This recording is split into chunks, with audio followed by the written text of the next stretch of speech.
ड्रामे की शुरुआत में फीमेल लीड यांशु को दिखाया जाता है, जो साइड डोर ओपन करके अपने बॉस से कहती है कि फू चेन रुको, मुझे तुमसे कुछ कहना है। यह है इस ड्रामे का लीड एक्टर फू येन चेन, जो बॉस के साथ साथ इसका फियांसे भी है। वो कहता है कि हाँ बोलो, क्या कहना है, क्या तुम्हें फिर से पैसे चाहिए? ये लो क्रेडिट कार्ड, इसमें 10 लाख हैं।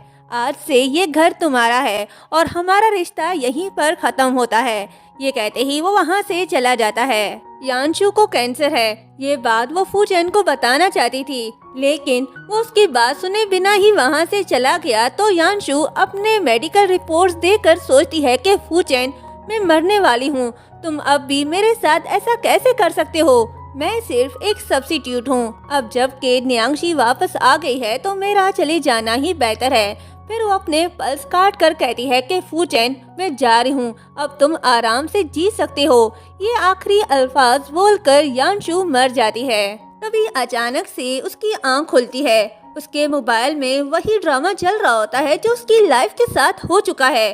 फू चेन उसे टॉर्चर करता था, उसे घिरी हुई लड़की समझता था जो पैसों के लिए किसी भी हद तक जा सकती है। यही नहीं, अपने फर्स्ट लव को बचाने के लिए उसने उसकी जान की भी परवाह ना की। ये सब देखकर यांशु शॉक्ड होकर कहती है, क्या ये मैं हो सकती हूँ? ऐसा लग रहा है कि मैं जिस दुनिया में हूँ वो एक बॉडी अब्यूज का शॉर्ट ड्रामा है और मैं वही हूँ जिसे इस शॉर्ट ड्रामे के मेल लीड फू चेन ने काफी टॉर्चर किया है। उसने मुझे 100 एपिसोड तक टॉर्चर किया। अब मेरे मरने के बाद वो किसी और से शादी करेगा। यांशु समझ जाती है कि उसका रीबॉर्न हुआ है। वो कहती है कि चाहे परिणाम कुछ भी हो, मुझे तो मरना ही है, लेकिन मेरे पास अपने अंत को बदलने के लिए अभी भी थोड़ा समय है। फू चेन, मैं इस ड्रामे की लीड एक्ट्रेस हूँ और मैं एंडिंग को खुद फिर से लिखूंगी। ये कहते ही वो अपने मेडिकल रिपोर्ट जला देती है और ठान लेती है कि जब तक वो जिंदा है वो फू चेन से बदला लेगी। नेक्स्ट डे यांशु ऑफिस में बैठे हुआ चिन की बातें सुन रही होती है, जो न्यांक्षी के साथ कॉफी शॉप में होता है।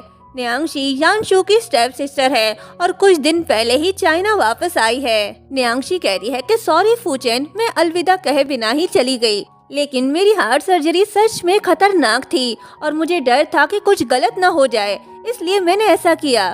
फू चेन कहता है कि वो तुम ही थी जिसने बचपन में मुझे बचाया, मैं तुमसे नाराज कैसे हो सकता हूँ? न्यांक्षी कहती है कि मैंने सुना है यांशु तुम्हारी सेक्रेटरी है और तुम दोनों साथ हो। फू चेन कहता है कि मैं उसके साथ कैसे रह सकता हूँ। न्यांक्षी कहती है, लेकिन आखिरकार वो मेरी बहन है। बात सिर्फ इतनी है कि उसकी मॉम सू फैमिली की मालकिन है, मेरे पास कोई चॉइस नहीं। तो फू चेन कहता है कि न्यांक्षी, तुम बहुत काइंड हो, यांशु सिर्फ एक लालची और नीच लड़की है, वो तुम्हारी बहन बनने के लायक नहीं। तभी उसे असिस्टेंट का मैसेज आता है कि बॉस सेक्रेटरी सू ने अभी भी अपना रेजिग्नेशन लेटर सबमिट किया है। मैसेज पढ़कर फू चेन कहता है कि ये लड़की आखिर करना क्या चाहती है। न्यांक्षी पूछती है कि क्या कुछ गलत हुआ। फू चेन कहता है कि मुझे अभी कंपनी जाना है, मैं ड्राइवर से कहकर तुम्हें घर ड्रॉप करवा दूंगा। ये कहते ही वो सीधा अपने ऑफिस आता है, जहाँ यांशु सीईओ की सीट पर बैठी होती है। फू चेन कहता है कि आखिर तुम चाहती क्या हो, अब ये कौन सी नई चाल है तुम्हारी? यांशु रेजिग्नेशन लेटर से पेपर प्लेन बनाकर उसकी तरफ फेंक कर कहती है कि ये मेरा रेजिग्नेशन लेटर है, अब मैं तुम्हारे साथ काम नहीं करूंगी। फू चेन कहता है कि यांशु, मैं जानता हूँ कि तुम मुझसे प्यार करती हो, लेकिन मुझे पाने के लिए तुम इस हद तक गिर सकती हो, मैंने सोचा न था। तुम्हारी इस नीच गिरी हुई हरकतों से मुझे तुमसे और ज्यादा नफरत होने लग गई है। ये कहते ही वो रेजिग्नेशन लेटर उसके मुंह पर दे मारता है। तो यांशु हंसते हुए कहती है कि तुम अपने बारे में कुछ ज्यादा ही सोचते हो। अगर तुम्हें लगता है कि मैं तुम्हें इसलिए पसंद करती हूँ क्योंकि तुम रिच हो, तो तुम गलत हो, क्योंकि मैं तुम्हें बिल्कुल भी पसंद नहीं करती। फू चेन कहता है कि डुप्लीसिटी बंद करो, मुझे परवाह नहीं कि तुम क्या चालें चल रही हो। मैं तुम्हें बता दूं, इस ख्याल को अपने दिमाग से निकाल दो कि तुम न्यांक्षी की जगह लोगी, तुम हमेशा एक सब्स्टिट्यूट ही रहोगी। यांशु उसके पास जाते हुए कहती है कि मर्द बिल्कुल भी डरावने नहीं होते, डरावनी वाली बात यह है कि वो बदमाश और स्टूपिड होते हैं। वैसे न्यांक्षी तुम्हारी लगती क्या है? फू चेन कहता है कि तुम उसका नाम लेने के लायक नहीं हो, और जैसे ही वो न्यांक्षी का नाम लेता है तभी यांशु भी उसका नाम लेती है। यांशु जानती है कि ये क्या भाषण देने वाला है, तो दोनों साथ में कहते हैं कि न्यांक्षी जैसी मासूम और काइंड लड़की मैंने आज तक नहीं देखी, कोई उसे बुली करे मैं ऐसा होने नहीं दूंगा। ये मत सोचना कि तुम न्यांक्षी की बहन हो तो मैं तुम्हें जाने दूंगा। यांशु निकल जाओ यहाँ से। यांशु कहती है ठीक है जा रही हूँ। वो जाने लगती है तो फू चैन कहता है रुको यहाँ वापस आओ। यांशु कहती है कि अब ये बॉस होने का ड्रामा बंद करो, अब मैं वो नहीं जिसे तुम टॉर्चर किया करते थे। फू चैन कहता है कि तुमने फू फैमिली को समझ क्या रखा है, जब दिल चाहा चली गई, जब दिल चाहा वापस आ गई। मैं तुम्हें घुटनों के बल लाकर मुझसे भीख मांगने पर मजबूर कर दूंगा। ये सुनकर यांशु उसका कॉलर पकड़कर कहती है कि फू चैन मेरी बात कान खोलकर सुन लो, अगर तुमने फ्यूचर में मुझे फिर से उकसाने की कोशिश की तो मैं तुम्हें नहीं छोड़ूंगी, मार मार कर तुम्हारा भरता बना दूंगी, समझ आई मेरी बात। ये कहते ही उसका क्रेडिट कार्ड लेकर वहाँ से चली जाती है। फू चैन गुस्से से फाइल फेंकता है तो यांशु की कलीग पूछती है कि सेक्रेटरी सू, मिस्टर फू इतने गुस्से में क्यों है। यांशु सिंपैथी लेने के लिए झूठ मूठ का रोते हुए कहती है कि मुझे जॉब से निकाल दिया। सभी स्टाफ शॉक्ड होती हैं। वैंग कहती है कि निकाल दिया क्यों? मिस्टर फू ऐसा कैसे कर सकते हैं? तुम 3 साल से उनकी सेक्रेटरी हो, वो तुम्हें फायर कैसे कर सकते हैं? यांशु कहती है शायद इसलिए क्योंकि मैं बहुत कुछ जानती हूँ। वैंग पूछती है तुम क्या जानती हो? तो यांशु उसके कान में फू चैन की झूठी हैबिट बताती है कि उसे लड़कियों की ड्रेसिंग करना पसंद है। ये सुनकर सभी स्टाफ हैरान रह जाती हैं। यांशु कहती है कि शायद उसे कोई बीमारी है, मैं इससे ज्यादा और कुछ नहीं बता सकती, बस इतना कहूंगी कि तुम सब अपना ख्याल रखना। ये बोलकर फू चैन को बदनाम करके वहाँ से चली जाती है। पुलिस यांशु की बातों पर यकीन कर लेते हैं क्योंकि वो फू चैन के साथ 3 सालों से है। फू चैन कोलिग्स की बातें सुन लेता है और कहता है कि यांशु इतनी हिम्मत तुम्हारी, अब इंतजार करो, देखो क्या करता हूँ मैं तुम्हारे साथ। नेक्स्ट डे यांशु स्टेट एजेंसी जाती है और सेल मैनेजर से घर के बारे में पूछने के बाद वो उसे फू चैन के घर के पेपर्स देती है जो फू चैन ने उसे दिया था। मैनेजर उसे प्रॉपर्टी की वैल्यू बताता है कि इस विला की कीमत 50 मिलियन है। यांशु उसे 40 मिलियन में लेने का बोलती है। मैनेजर लेने से मना कर देता है क्योंकि वो प्रॉपर्टी सेल करता है, लेता नहीं। तो यांशु 20 मिलियन कहती है। ये सुनकर मैनेजर मान जाता है और थोड़ी देर के अंदर ही उसके बैंक में 20 मिलियन ट्रांसफर कर देता है। यांशु कहती है कि जो लड़का खुद से प्यार नहीं करता वो सड़ी हुई गोभी की तरह होता है, अगर गोभी सड़ी हुई हो तो पैसे फेंकना बेकार है। तभी सामने न्यांक्षी आती है और कहती है कि यांशु ये सच में तुम हो? यांशु कहती है कि मैं तुमसे मिलने नहीं आई, लेकिन तुम मुझसे मिलने के लिए मेरे घर तक पहुंच गई। न्यांक्षी कहती है कि मैं जानती हूँ तुम मुझे दोषी मानती हो, आखिरकार मेरे वापस आते ही फू चैन ने तुम्हें छोड़ जो दिया, अगर तुम्हें कोई कंपनसेशन चाहिए तो मैं देने को तैयार हूँ। तो यांशु कहती है ठीक है फिर मर जाओ। न्यांक्षी कहती है कि तुम अपनी बहन से ऐसे कैसे बात कर सकती हो?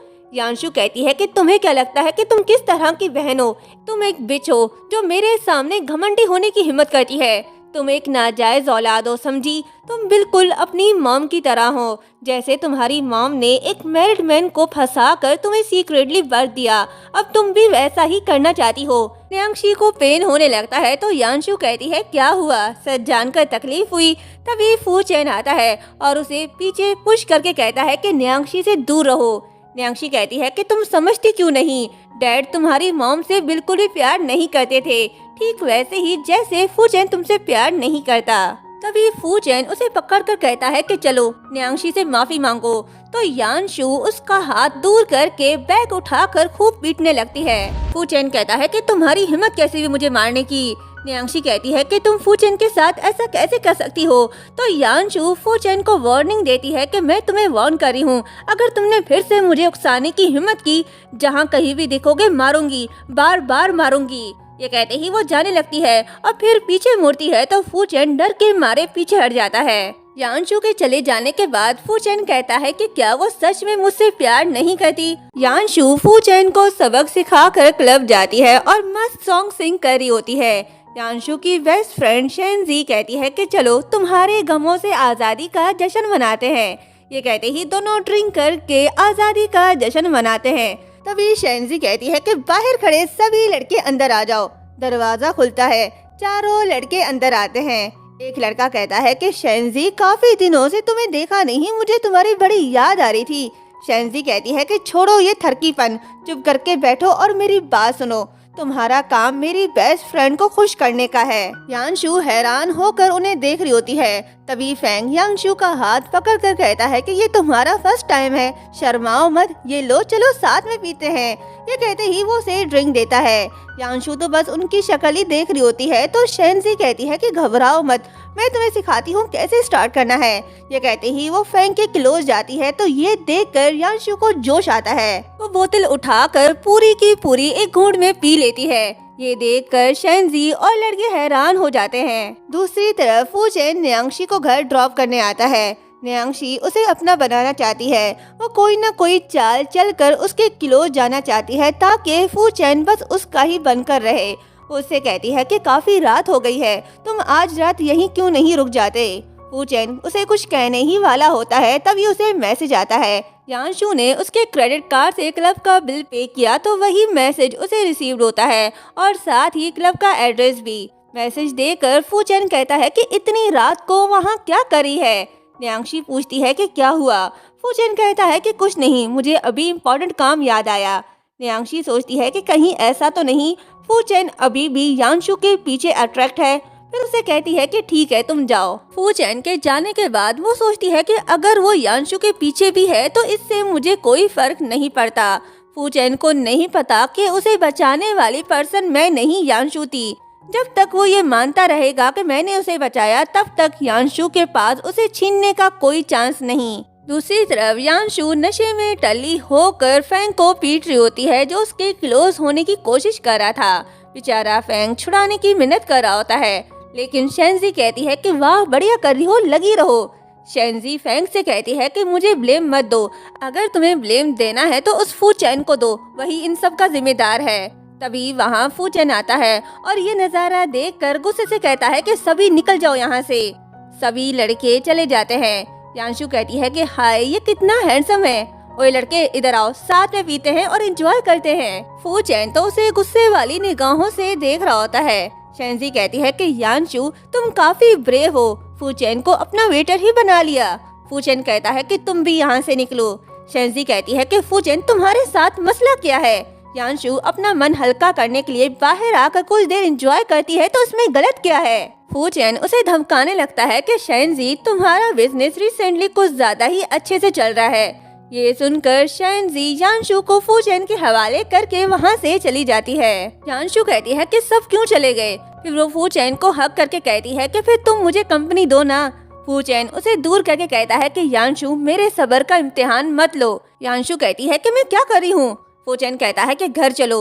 वो उसे ले जाने लगता है। यांशु नहीं जाना चाहती। वो उससे कहती है कि छोड़ो मेरा हाथ, मुझे तुम्हारे साथ कहीं नहीं जाना।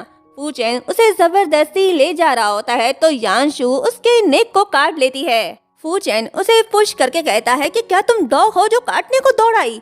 यांशु कुछ नहीं कहती, वो बेहोश होकर गिरने वाली होती है। तभी फूचेन उसे बचा लेता है और फिर प्यार का पहला पड़ाव स्टार्ट होता है। देखा देखी के बाद फूचेन उसे गोदी में उठाकर रूम में ले आता है और बेड पर पटक कर कहता है कि मेरे खिलाफ झूठी अफवाहें फैलाई, ड्रिंक किया और मुझे काटा भी, अब मैं भी तुम्हें नहीं छोड़ूंगा।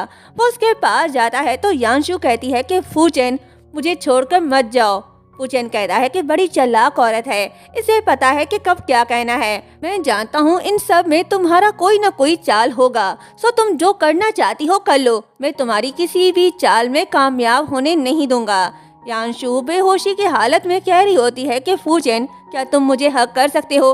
वो बार बार हक का बोल रही होती है तो फूचेन खुद को रोक नहीं पाता, वो यांशु को हक कर लेता है। नेक्स्ट मॉर्निंग यांशु उठती है तो अपनी हालत देखकर शॉक्ड होती है। उसे कल रात के बारे में कुछ भी याद नहीं होता, ये भी नहीं कि कल रात उसके साथ फूचेन था।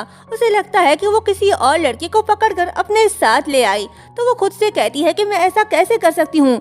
वो चोरी छुपे वहाँ से भागने लगती है। तभी पीछे मुड़कर पैसे रखकर वहाँ से भाग निकलती है। फूचेन शावर लेकर बाहर आता है तो पैसों को देखकर कहता है क्या $100, उसने इतनी कम कीमत लगाई मेरी। नेक्स्ट सीन में यांशु पंचिंग बैग में फूचेन और अपनी फैमिली की तस्वीर लगाकर प्रैक्टिस कर रही होती है।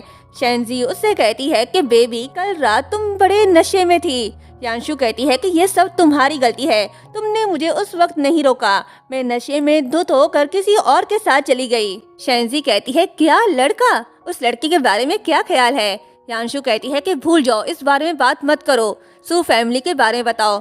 शेंजी कहती है कि अच्छा हुआ जो तुमने मुझे याद दिला दिया, सू फैमिली न्यांक्षी के घर वापस आने पर सू फैमिली में वेलकम पार्टी रखी है। क्या कहती हो, चलें? यांशु कहती है कि क्या ये सच नहीं है कि शहर भर के मशहूर हस्तियां वहां होंगी? शेंजी कहती है कि वो सब रिस्पेक्टेबल लोग हैं। ये सुनकर यांशु कहती है, क्या सच में? ये तो अच्छी बात है। शेंजी कहती है कि तुम करना क्या चाहती हो? यांशु कहती है कि मैं वो सब कुछ वापस पाना चाहती हूँ जो मुझसे छीना गया। नेक्स्ट सीन में सू मेंशन को दिखाया जाता है। पार्टी जोशो खरोश से चल रही होती है। ये है यांशु की स्टेप मॉम शिन। ये शेयर होल्डर्स के सामने अपनी बेटी की तारीफों की पुल बांध रही होती है और ये भी कहती है कि न्यांक्षी और फूजेन जल्द ही शादी करने वाले हैं, तो उन्हें फ्यूचर में उनका ही साथ देना होगा। फूजेन वही उनसे दूर खड़ा ड्रिंक पी रहा होता है। तभी दरवाजा खुलता है। व्हाइट ड्रेस पहने, हाथ में लगेज लिए यांशु घर के अंदर एंट्री मारती है। उसे वहाँ देखकर सभी शॉक्ड होते हैं। यांशु कहती है कि आंटी यू, मेरा सामान मेरे रूम में रख दो, अब मैं यहीं रहूंगी। ये कहते ही वो लगेज को लात मार कर आगे बढ़ती है। न्यांक्षी फूचेन के पास जाती है और कहती है कि ये जरूर यहाँ कोई परेशानी खड़ी करने आई है। यांशु सुन लेती है और कहती है कि न्यांक्षी, सही अंदाजा लगाया तुमने। ये कहते ही वो मेगाफोन स्पीकर उठाकर सबको बताने लगती है कि मिस्टर सू और शिनलान का अफेयर था। दोनों ने मेरी मॉम को धोखा दिया और उनकी प्रॉपर्टी पर कब्जा करना चाहा। तुम तीनों खून चूसने वाली फैमिली हो। ये सुनकर वहाँ खड़े सभी लोग न्यांक्षी और इसकी मॉम के बारे में बातें करने लगते हैं। तभी मिस्टर सू आता है और यांशु को गुस्से से कहता है कि यांशु, तुम यहाँ क्या कर रही हो? निकल जाओ मेरे घर से। तभी यांशु पेपर्स हवाओं में उड़ा देती है और जिसे देखकर फूचेन थोड़ा शॉक्ड होता है। यांशु कहती है कि आप सब देख लो, डैड ने पावर और प्रॉपर्टी के खातिर मेरी मॉम से शादी की, लेकिन अपने पुराने प्यार को भी जाने नहीं दिया। दोनों ने मेरी मॉम को धोखा दिया, सीक्रेटली बेटी को जन्म भी दिया और मेरी मॉम को मरने के लिए मजबूर किया। मिस्टर सू कहता है कि तुम्हारी हिम्मत कैसे हुई मेरे सामने ऐसे बात करने की? ये कहते ही वो उसे मारने के लिए आगे बढ़ते हैं। तभी यांशु उनके ऊपर पेपर स्प्रे कर देती है। मिस्टर सू तड़प कर बैठ जाते हैं। न्यांक्षी कहती है कि यांशु, तुम सच और झूठ को उलझा क्यों रही हो? वो तुम्हारी मॉम थी जिसने मेरे मॉम डैड को अलग किया।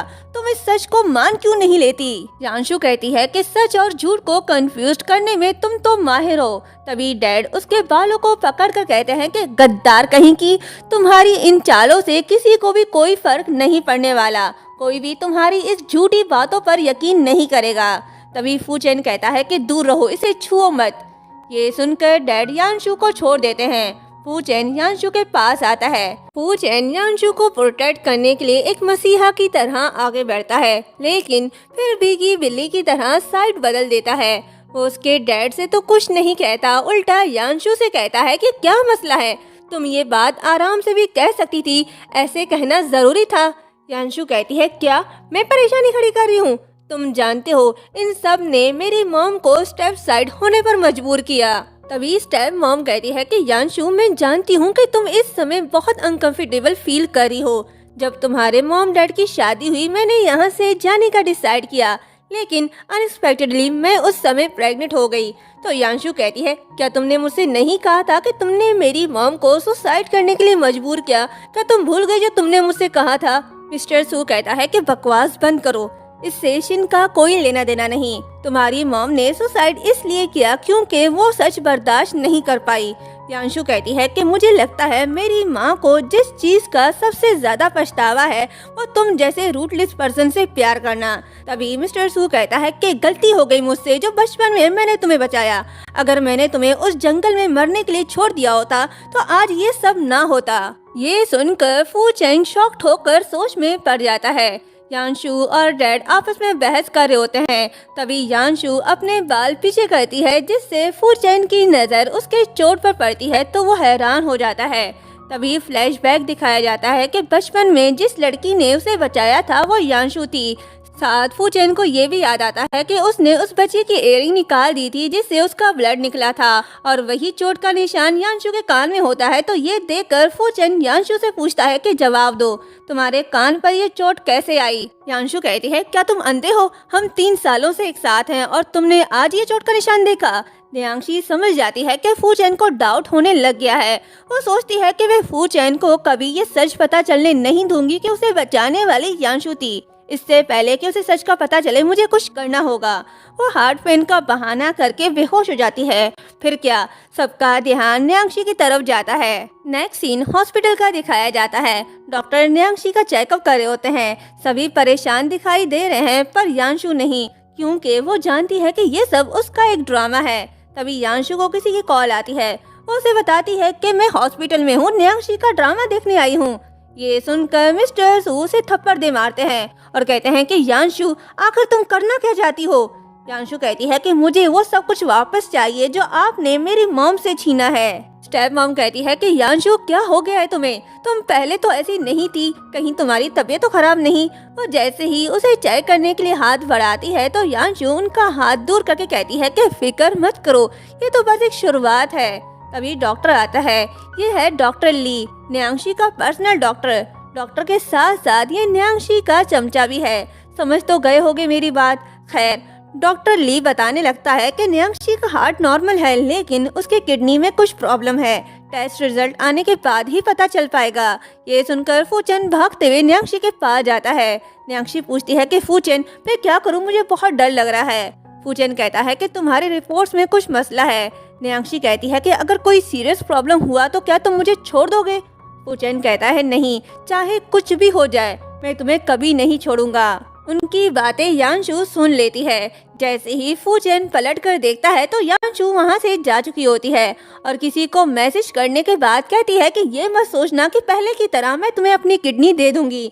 तुमने मुझसे जो कुछ भी लिया है वो मुझे एग्जैक्टली वापस करना होगा। नेक्स्ट डे यांशु घर पर हॉट पॉट एंजॉय करी होती है। उसे वहाँ देखकर स्टेप मॉम कहती है कि तुम यहाँ क्या करी हो। यांशु कहती है कि इसमें हैरानी वाली कौन सी बात है, मैं अपने घर पर हूँ, वो तुम हो जिसे यहाँ नहीं होना चाहिए। स्टेप मॉम कहती है कि तुम अंदर कैसे आई। यांशु कहती है कि ऑब्वियसली दरवाजे से, क्या तुम भूल गई ये प्रॉपर्टी मेरे नाम पर है। तभी न्यांक्षी कहती है कि यांशु, तुम इनलीगल तरीके से घर पर घुसी हो। यांशु कहती है, वो क्या है ना, ये घर मेरी मॉम का है और मैं उनकी बायोलॉजिकल बेटी हूँ। न्यांक्षी कहती है कि यांशु, अपने हद में रहो। यांशु कहती है कि फिक्र मत करो, अभी तो बहुत कुछ होना बाकी है। तभी वहाँ मिसेस फू आती है। ये है फू चैन की मॉम। उन्हें वहाँ देखकर स्टेप मॉम कहती है कि मिसेस फू, आज यहाँ आना कैसे हुआ? मिसेस फू कहती है कि मैं यहाँ तुम्हें ये कहने आई हूँ कि तुम अपने दिमाग से ये ख्याल निकाल दो कि तुम्हारी बेटी की शादी फू चैन से होगी।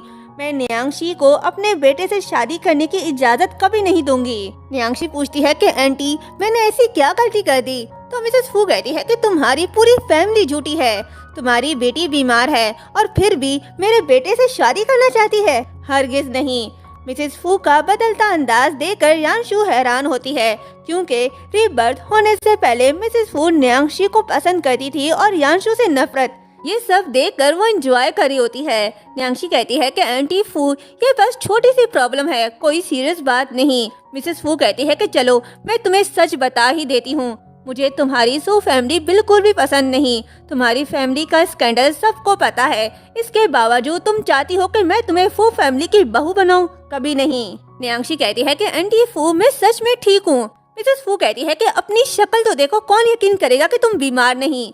चलो मान लेते हैं कि तुम ठीक हो, लेकिन फिर भी फू फैमिली कभी भी एक नाजायज औलाद को अपने घर की बहू नहीं बनाएगी। ये सुनकर यांशु मिसेस फू को देखने लगती है और सोचती है कि अरे वाह, बहुत अच्छे, और बोलो, मुझे सुनने में मजा आ रहा है। तभी स्टेप मॉम कहती है कि मिसेस फू शांत हो जाओ, इतना गुस्सा आपके सेहत के लिए ठीक नहीं है। मैं और मिसेस फू लीगल कपल हैं, हमारे पास मैरिज सर्टिफिकेट भी है।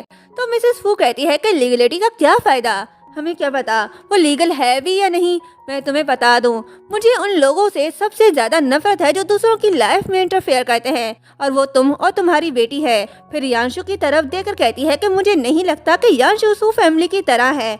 ऐसा नहीं है कि ये सू फैमिली की नहीं, बस इसका अंदाज तुम सबसे अलग है, जो फू फैमिली की बहू बनने के लिए बेस्ट है। अपनी बुराई और यांशु की तारीफें सुनकर न्यांक्षी सोचती है कि ये बुढ़िया मुझे यांशु के साथ कंपेयर कैसे कर सकती है। न्यांक्षी और स्टेप मॉम तो गुस्से से लाल हो रहे होते हैं और ये सब देखकर यांशु बड़ी एंजॉय करी होती है। तभी फूचन आता है। न्यांक्षी का ड्रामा स्टार्ट होता है। फूचन कहता है कि मॉम, आप यहाँ क्या करी हो? यांशु सोचती है कि ये कमबख्त फूचेन मेरा प्लान बर्बाद करने के लिए यहाँ क्यों आ गया। न्यांक्षी कहती है कि फूचेन मुझे नहीं पता मैंने क्या गलती कर दी। एंटी फू ने आते साथ ही मुझे डांटा और कहा कि मैं तुम्हारे साथ रहने के लायक नहीं हूँ।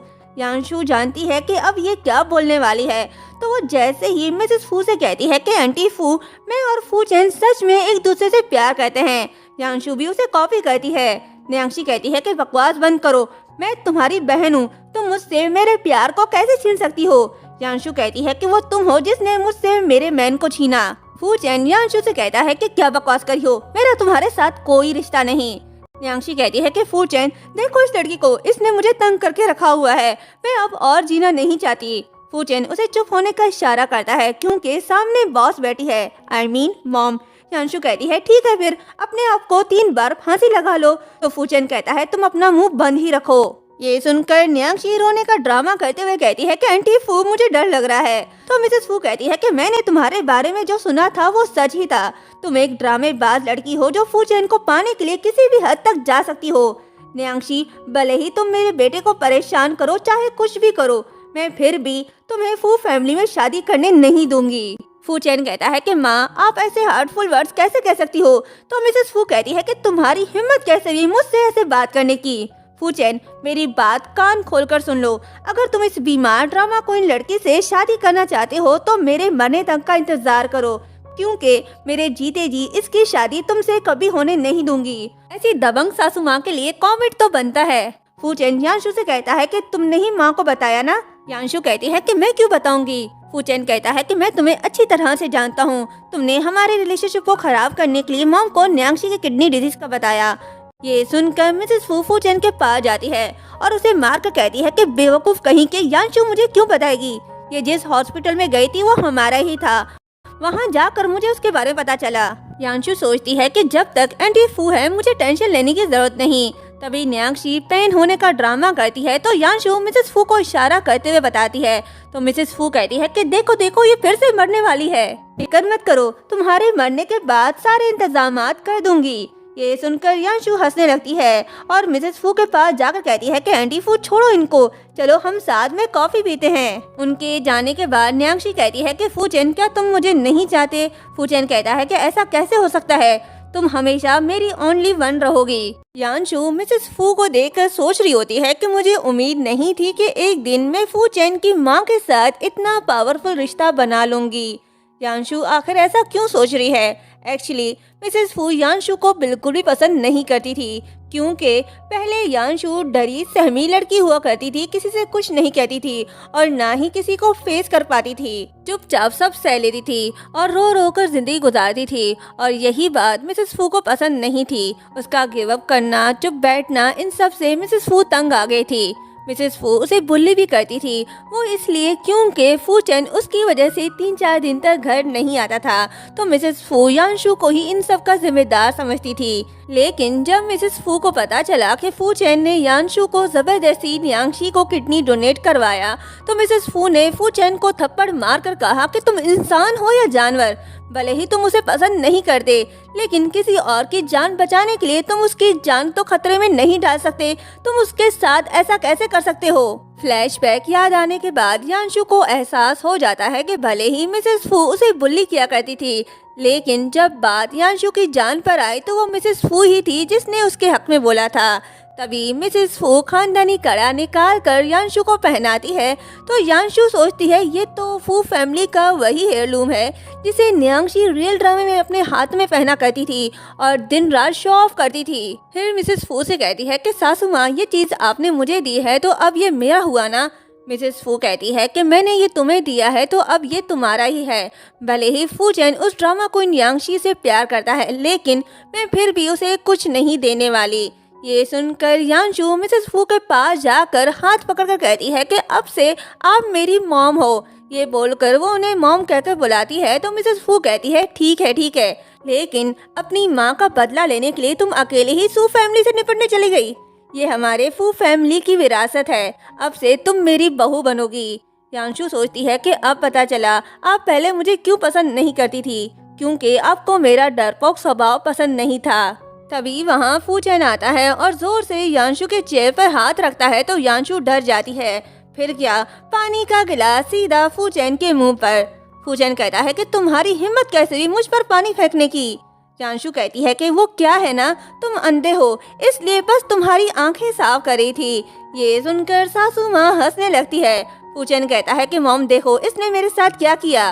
सासू माँ कहती है कि फूचेन तुम भी ना कितने भोले हो, अगर इस तरह रहोगे तो अपनी वाइफ को कभी कंट्रोल नहीं कर पाओगे। फूचेन कहता है कि क्या, कौन वाइफ? सासू माँ कहती है कि यांशु और कौन, कैसी लगी मेरी पसंद? फूचेन शॉक्ड होकर देख रहा होता है। सासू माँ कहती है कि आज के बाद से तुम मेरी बहू को बुली नहीं कर सकते, अगर तुमने इसके साथ बुरा ट्रीट किया तो मैं तुम्हें जान से मार दूंगी। तभी यांशु कहती है कि माँ आप सच में मुझसे प्यार करती हो, मेरी प्यारी सासू माँ। फूचेन कहता है कि वो मेरी मॉम है, तुम्हारी नहीं। मिसेस फू कहती है कि मॉम तुमसे नहीं तो और किससे प्यार करेगी, और ये लड़का अगर आगे जाकर ये तुम्हें तंग करे तो तुम शांत मत बैठना, ऐसे ही इसके मुंह पर पानी फेंकना, और अगर मारना भी पड़े तो मारना छोड़ना मत।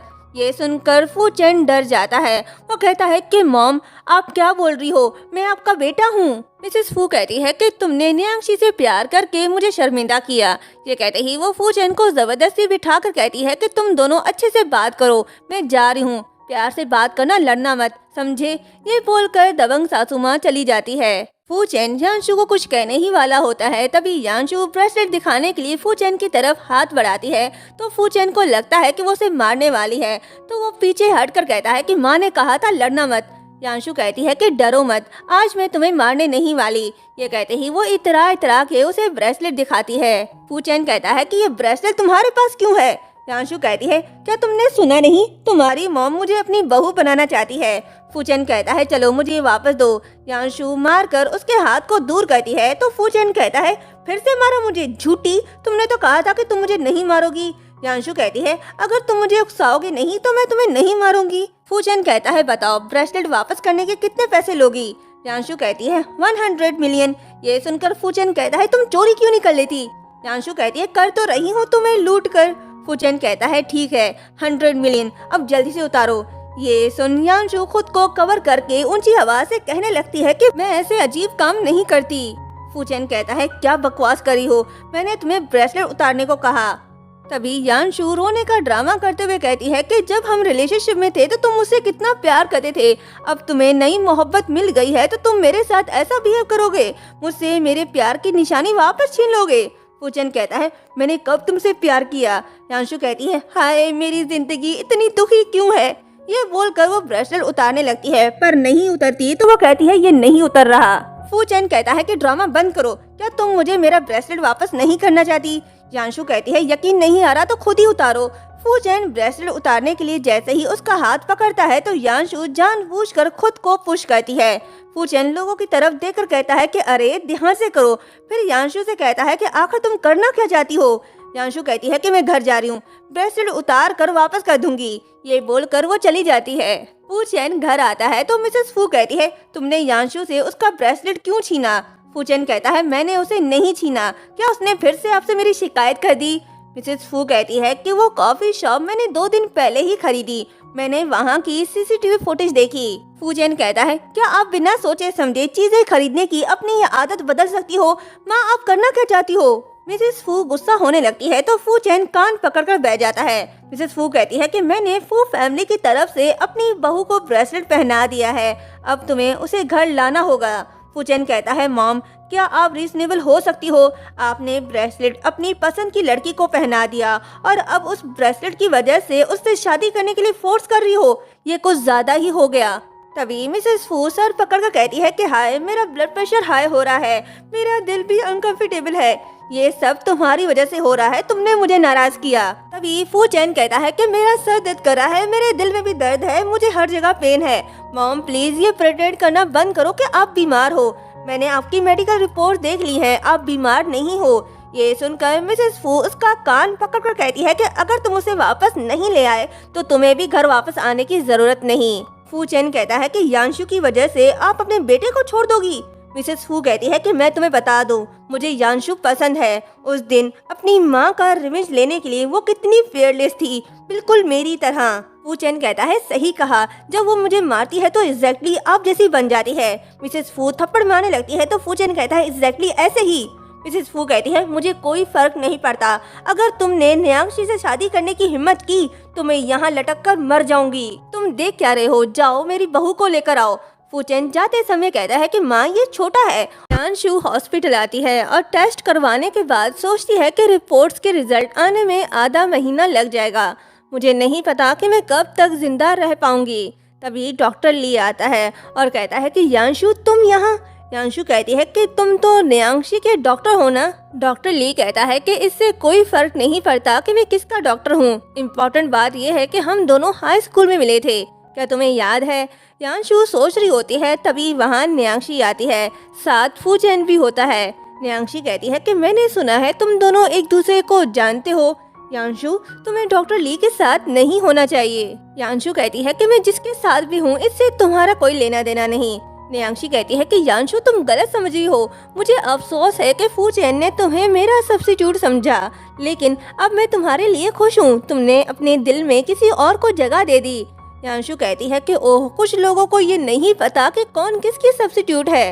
ये बोलकर वो उसे ब्रेसलेट दिखाती है तो न्यांशी कहती है, ये तो फू फैमिली का हेयरलूम जड ब्रेसलेट है, ये तुम्हारे पास क्या करा है? यानशु कहती है कि अब मैं तुम्हें कैसे समझाऊं, होने वाली सासू माँ ने इसे मेरे हाथ पर पहनाने की जिद की, मैं क्या कर सकती हूँ? ये बोलकर उसे चिढ़ाने लगती है और कहती है कि ये कंगन कितना बड़ा और भारी है, मुझसे तो संभाला ही नहीं जा रहा, हाथ में तो दर्द होने लग गया है। फूचेन उसका हाथ पकड़कर साइड पर ले जाता है और कहता है कि चूंकि तुमने फू फैमिली की बहू का कंगन पहना हुआ है तो तुम्हें हमारी फैमिली की रिस्पेक्ट का ख्याल रखना होगा और लड़कों से दूर रहना होगा। यानशु कहती है कि फूचेन मैं तुमसे एक सवाल पूछना चाहती हूँ। फूचेन कहता है, हाँ पूछो। यानशु कहती है कि एक इंसान के कितने हाथ होते हैं? फूचेन सोचता है कि ये कैसा सवाल है। तभी यानशु थोड़ा पीछे हटती है और फिर जंप मारकर फूचेन को जोरदार थप्पड़ दे मारती है और कहती है कि आज के बाद अगर तुम अपनी इस माशूका के साथ मेरे सामने आए तो मुझे जवानी में बेवा होने में कोई एतराज नहीं। ये बोलकर न्यांशी को धक्का मारकर डॉक्टर ली का हाथ पकड़कर चली जाती है। नेक्स्ट सीन में न्यांशी मॉम को बताती है कि यानशु के पास वो फैमिली का हेयरलूम ब्रेसलेट कैसे आया। मॉम कहती है कि फिक्र मत करो, तुम बस फूचेन के दिल पर कब्जा कर लो, इससे फर्क नहीं पड़ता कि वो ब्रेसलेट किसके पास है। भले ही उसे वो ब्रेसलेट मिल गया लेकिन उसे मिसेस फू की पोजीशन कभी नहीं मिल पाएगी। न्यांशी कहती है, लेकिन मॉम कुछ दिनों से फूचेन यानशु में दिलचस्पी ले रहा है, अगर उसे पता चल गया कि उसे बचाने वाली यानशु थी तो वो उसके पास चला जाएगा। मॉम कहती है कि ऐसा नहीं हो सकता, फूचेन हमारी फैमिली की लाइफ लाइन है। न्यांशी कहती है कि मैं फूचेन को ये सच कभी पता चलने नहीं दूंगी, अगर उसे पता चल गया तो मेरे सालों की मेहनत बर्बाद हो जाएगी। तभी एक सर्वेंट आती है जो न्यांशी का ड्रेस पहने बड़ी खुश होकर ये कहते हुए जाती है कि मैंने अपनी पूरी लाइफ में ऐसा ब्यूटीफुल ड्रेस नहीं पहना। मॉम कहती है, क्या ये वो न्यू लिमिटेड एडिशन ड्रेस नहीं है जो तुमने रिसेंटली खरीदा था? यानशु कहती है कि इसकी हिम्मत कैसे हुई मेरे कपड़े पहनने की। तभी न्यांशु के रूम से टूटने की आवाज आती है तो वो कहती है, मेरे रूम में कौन है? मॉम कहती है, कहीं कोई चोर तो घुस नहीं आया। दोनों माँ बेटी भागते हुए रूम में जाते हैं जहाँ यानशु ने तहलका मचाया होता है। न्यांशी के रूम को तहस नहस करके रख दिया। ये सब देखकर न्यांशी गुस्से से चिल्लाने लगती है और कहती है कि यानशु तुम पागल हो गई हो। यानशु कहती है कि मैंने तुम्हें पहले ही कह दिया था कि ये रूम मेरा है, इसे खाली कर दो। अब तुमने नहीं किया तो मुझे खुद ही ये सब करना पड़ा। न्यांशी कहती है, मैंने तुमसे कहा ना ये मेरा रूम है, मेरा नहीं, मेरे कपड़े कहाँ गए? यानशु कहती है, वो क्या है ना, मैंने वो सब गरीबों में बांट दिए और थोड़े बहुत बचे थे तो वो घर के सर्वेंट को दे दिए, बस ये रहता है, इसे रख लो तुम। न्यांशी कहती है, मेरा लिमिटेड एडिशन। यानशु मैं तुम्हें नहीं छोड़ूंगी। ये बोलकर जैसे ही आगे बढ़ती है तभी यानशु उसे जोरदार थप्पड़ दे मारती है। फिर क्या, नाजुक कली गोल घुमाटी मारकर बेड पर गिरकर बेहोश हो जाती है। यानशु कहती है कि मैं न्यांशी के इस वेलकम सेरेमनी से बड़ी खुश हुई। तभी मिस्टर सू आता है और लाडली बेटी को बेहोश देखकर यानशु से कहता है कि ये तुम क्या करी हो? यानशु कहती है कि ये मेरा घर है, अगर आपने मुझे नाराज किया तो मैं आपको पहली फुर्सत में यहाँ से निकाल दूंगी। मैं जानती हूँ कि कुछ समय से कंपनी को कुछ इश्यूज का सामना करना पड़ा है। क्या आप डिफिकल्ट से निपटने के लिए फूचेन के साथ कोऑपरेशन करना चाहते हो? मिस्टर सू कहता है कि मेरे मामलों में इंटरफेयर मत करो। तुम किस तरह की बेटी हो? आखिर मैंने तुम जैसी बेटी को कैसे जन्म देने दिया? यांशु कहती है कि इससे फर्क नहीं पड़ता कि मैं आपकी बेटी हूँ या नहीं, जरूरी बात यह है कि मिसेस फू मुझे ही अपनी घर की बहू मानती हैं। क्या आप चाहते हो कि मैं आपकी हेल्प करूं? ये बोलकर उनके पास जाती है और कहती है कि तुम सब अभी के अभी मेरे घर से निकलो। मिस्टर सू के पास कोई रास्ता नहीं होता, वो अपनी लाडली बेटी को उठाकर वहाँ से चले जाते हैं। नेक्स्ट डे यांशु डॉक्टर ली से मिलने जाती है।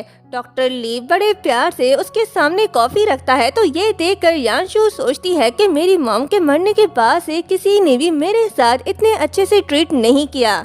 फिर कहती है कि मैंने तुम्हें यहाँ सॉरी कहने के लिए बुलाया है, पिछली बार मेरी वजह से तुम्हें उन सब में इन्वॉल्व होना पड़ा। डॉक्टर ली कहता है नहीं तो तुम्हारा फेक बॉयफ्रेंड बनना ये तो मेरे लिए एजाज की बात है। फिर उसे शर्माते हुए पूछता है कि क्या नेक्स्ट वीक तुम फ्री हो? मैं एक बहुत ही अच्छा कैंपिंग जगह जानता हूँ। यांशु कहती है तुम्हारी गर्लफ्रेंड तुमसे बहुत खुश होगी। डॉक्टर ली कहता है कि मेरी कोई गर्लफ्रेंड नहीं, मुझे आज तक किसी से प्यार नहीं हुआ। ये सुनकर यांशु पहले तो हंसती है, फिर इमोशनल होकर कहती है कि सॉरी मेरे पास टाइम नहीं। डॉक्टर ली कहता है कोई बात नहीं, नेक्स्ट टाइम। तभी यांशु को फू चैन का कॉल आता है। वो उससे कहता है कि तुम्हारी हिम्मत कैसे हुई दूसरे लड़कों से मिलने की। यांशु कहती है तुम मेरा पीछा कर रहे हो। ये बोलकर इधर उधर उसे देखने लगती है। फू चैन कहता है कि ये कॉफी शॉप मेरी मॉम का है, मैं सर्विलेंस देख सकता हूँ। यांशु कहती है तुम तो कमाल के निकले। फू चैन कहता है जल्दी नीचे आओ, मैं रोड साइड पर तुम्हारा इंतजार कर रहा हूँ। और हाँ, मैं तुम्हें बताना भूल गया कि जिस हॉस्पिटल में डॉक्टर ली काम करता है वो भी हमारा है, मैं उसे किसी भी समय नौकरी से निकाल सकता हूँ। धमकी सुनकर यांशु कॉल रख देती है और डॉक्टर ली से कहती है कि सॉरी डॉक्टर ली, मुझे अभी कुछ इम्पोर्टेंट काम है, मैं तुमसे फिर कभी मिलूंगी। डॉक्टर ली पूछता है क्या तुम किसी प्रॉब्लम में हो? यांशु कोई जवाब नहीं देती। वहाँ से निकल कर फू चैन के पास जाती है और कहती है कि तुम मुझसे चाहते क्या हो? फू चैन कहता है कि डॉक्टर ली से दूर रहो। यांशु कहती है कि तुम्हें मेरी इतनी फिक्र क्यों? फू चैन कहता है क्या तुमने सुना नहीं, तुम्हें डॉक्टर ली से दूर रहना है। यांशु कहती है कि मैंने नहीं सुना। ये बोलकर वो फू चैन को थप्पड़ मारने लगती है तो फू चैन उसका हाथ पकड़कर रोक लेता है और कहता है कि तुम्हें सच में लगता है कि मैं तुम्हें बीट नहीं कर सकता? यांशु कहती है कि छोड़ो मेरा हाथ, जाने दो मुझे। तभी सामने से डॉक्टर ली आता है। उसे देखकर फू चैन मुस्कुराने लगता है तो यांशु कहती है ये हम दोनों के बीच का मैटर है, इसमें दूसरों को मत घसीटो। फू चैन कहता है कि वो तुम ही हो जो उसे बीच में ले आई। ये बोलकर वो कार का विंडो ओपन करता है और हॉर्न बजाता है ताकि डॉक्टर ली उन्हें देख सके। जैसे ही डॉक्टर ली उन्हें देखता है तभी फू चैन यांशु को अपने क्लोज कर लेता है। ये देखकर बेचारा डॉक्टर ली का दिल ही टूट जाता है। आया था गर्लफ्रेंड बनाने, टूटे दिल के साथ चला जाता है। यांशु उसे खुद से दूर करती है और उसके निक पर जोर से कोनी मारकर कार से निकल जाती है। फिर देखती है कि वो हिलडुल नहीं रहा तो वो कहती है चलो ड्रामा बंद करो। फू चैन कोई जवाब नहीं देता तो यांशु कहती है हाय मैंने क्या कर दिया, ये मर तो नहीं गया। और यहीं पर ये पार्ट एंड होता है। नेक्स्ट पार्ट देखना मत भूलिएगा। मिलते हैं नेक्स्ट पार्ट में, तब तक के लिए चैनल को सब्सक्राइब और वीडियो को लाइक शेयर करना मत भूलिएगा। Thank you so much.